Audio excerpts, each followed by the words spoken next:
Today I would like to discuss Mary Jane Patterson.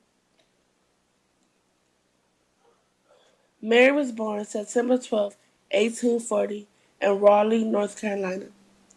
She is the oldest of seven siblings, and her parents, Henry Irving Patterson and Emmeline Taylor Patterson, were slaves. In 1852, her parents escaped slavery and moved the family to Oberlin, Ohio. As reported by the Civil War Women blog, Oberlin, Ohio had large communities of other black families. Some were freed slaves and some were fugitives. Due to her parents settling north, Mary attended Oberlin College for teaching. By 1862, Mary graduated with the highest honors and became the first black woman ever to receive a bachelor's degree. In 1863, she began teaching, and by 1869, she moved to Washington, D.C. and started teaching at a prep school for colored youth. This high school was the first public high school for African Americans in the U.S. and the first public school in Washington, D.C., as reported by the encyclopedia. By 1871, she went from teaching to becoming the first black principal, also of the prep high school for colored youth. During her teaching, many African American children and women looked up to her, and because of her commitment to the school, it became a strong intellectual school with high academic standards.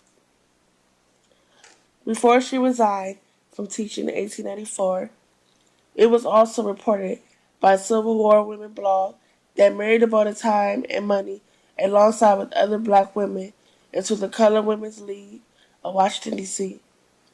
The league focused on training kindergarten teachers and providing industrial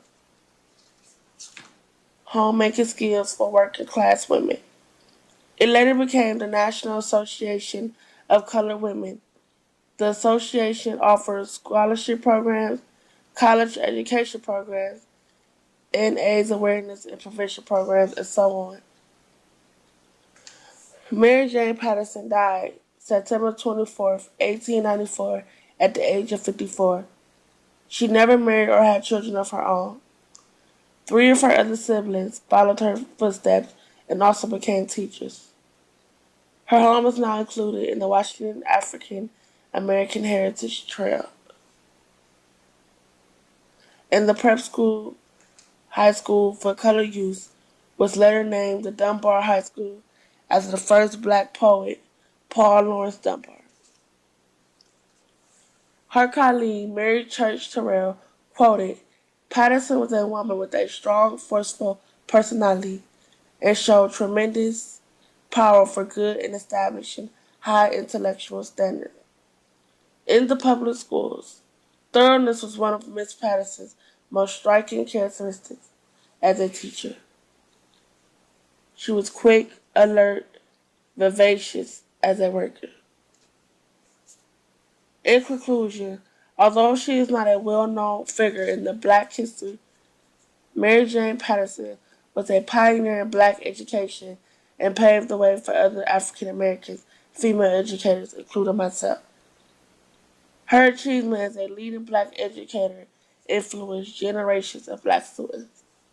I look up to Mary Jane Patterson and hope one day I can influence or be a role model to my students. I thank Mary Jane Patterson for making history and paving the way for other black women educators.